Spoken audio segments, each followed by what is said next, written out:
I'm going to show you a foot placement video for the kickflip.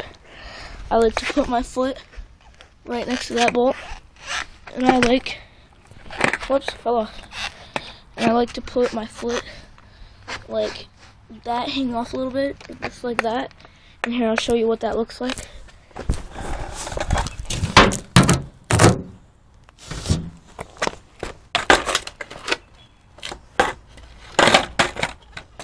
Looks like this from your view right there.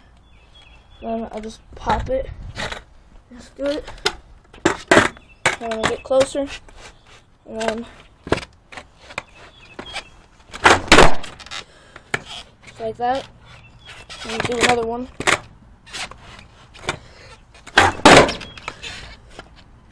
Maybe one more. Thanks for watching, and I'll see you next time.